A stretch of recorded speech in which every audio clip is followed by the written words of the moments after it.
सभी media paternity को मेरा नमस्कार और इसका जो भी व्यूअर है उन सभी को मेरा हार्दिक नमस्कार।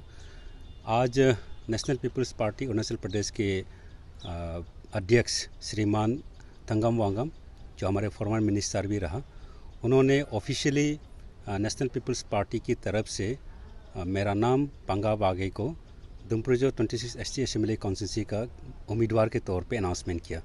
इसलिए मैं पार्टी का हाई कमान कोनराड सांगमा जी, जो नेशनल प्रेसिडेंट है, प्लस चीफ मिनिस्टर मेघालय, उन्हें मैं बहुत आभारी हूँ।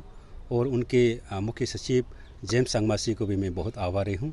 और स्टेट के वर्किंग प्रेसिडेंट लिकाशाह साहब और वांगम साहब द स्टेट प्रेसिडेंट और जितने भी स्टेट के कार्यकर्ता हैं, उन सभी को मैं बहुत आभारी करता हूँ। और मैं उन्हें अप्रिशिएट करता हूँ कि मुझे पार्टी की तौर पे उम्मीदवार आज घोषणा किया।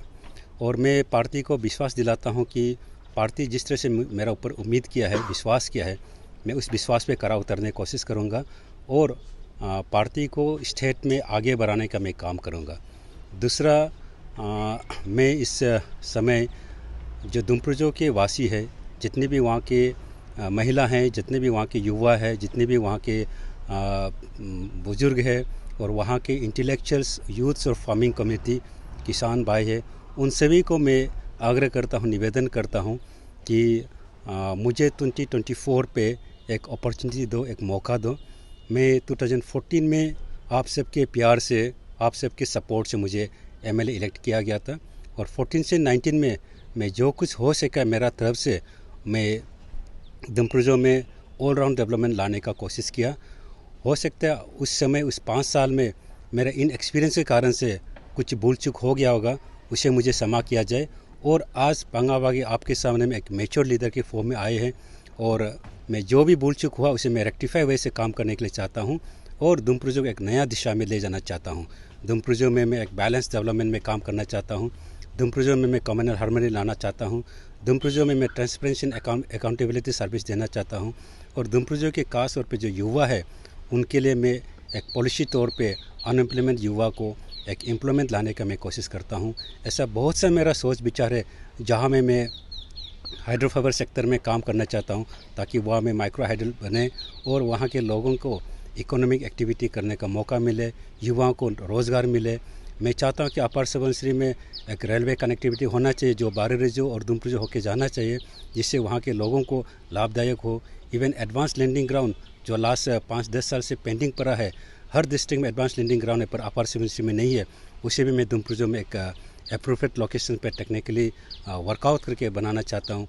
ऐसा हेल्थ सेक्टर को इम्प्रूव करना चाहता हूँ, एजुकेशन सेक्टर को मैं इम्प्रूव करना चाहता हूँ। एग्री और कम्युनिटी को, जो फार्मिंग कम्युनिटी है, उनका फार कैपिटल इनकम को बढ़ाने के लिए उन्हें कमर्शियल फार्मिंग के लिए इंकरेज करना चाहता हूँ। ऐसा बहुत सा मेरा सपना है जिसे मैं साकार करना चाहता हूँ।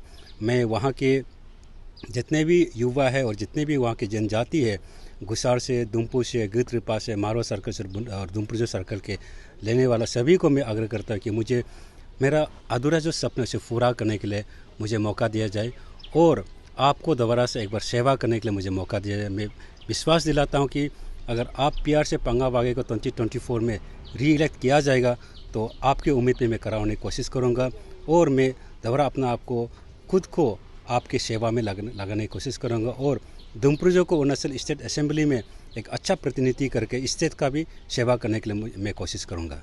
Thank you sir. आपका टेन्योर में आप क्या क्या डेवलपमेंट लाए हैं? मेरे टेन्योर में दुमप्रजो में आप देखा जाने से मैं यूजुअली सबसे पहले मेरा फोकस था कि बैलेंस डेवलपमेंट। वहाँ में बेसिकली 5 सर्कल था जो डेवलपमेंट से डिप्राइव था, लेकिन 5 साल में आप मेरा प्रोग्रेस रिपोर्ट एनुअली जो मैं रिलीज़ किया, उस किताब को अगर आप देखने से वहाँ टोटल 76 विलेज है। 76 विलेज में से एक भी ऐसा बस्ती नहीं जहाँ में मैं कुछ ना कुछ किया हो। मैं कुछ ना कुछ हर बस्ती में आपका प्लेग्राउंड हो या कम्युनिटी हॉल हो या लाइट कनेक्टिविटी हो या वाटर कनेक्टिविटी हो या रोड कनेक्टिविटी मैंने करने की कोशिश की। और 76 विलेज में एक भी बस्ती नहीं छूटा, कम से कम एक बस्ती को 1 या 2 स्कीम मिला है। ऑफकोर्स मैं पूरा नहीं कर पाया पर मैं किसी बस्ती को नहीं छोड़ा। वो मेरा एक अच्छा अचीवमेंट था कि मैं बैलेंस डेवलपमेंट फोकस किया। और दूसरा, अनएम्प्लॉयमेंट यूथ के ऊपर मैं फोकस किया और अनएम्प्लॉयमेंट यूथ को मैं एक पॉलिसी टर्म पे मेरा जो MLA लेड होता है उसका 30% को मैं रिजर्व रख के अनएम्प्लॉयमेंट जो ड्रॉप आउट स्टूडेंट है बेसिकली उनको सेल्फ एम्प्लॉयमेंट के लिए जैसे आपका कोई साइबर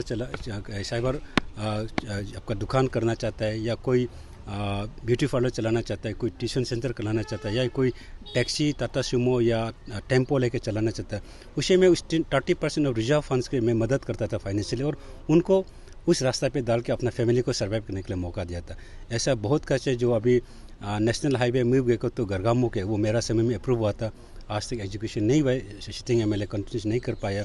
और मेरा समय में टोटल 76 विलेज में 28 रोड कनेक्टिविटी हुआ है, और मेरा समय में ही अपर सुबनसिरी में और मेरा कॉन्स्टिट्यूंसी में 100% हर विलेज का रोड कनेक्टिविटी हुआ है।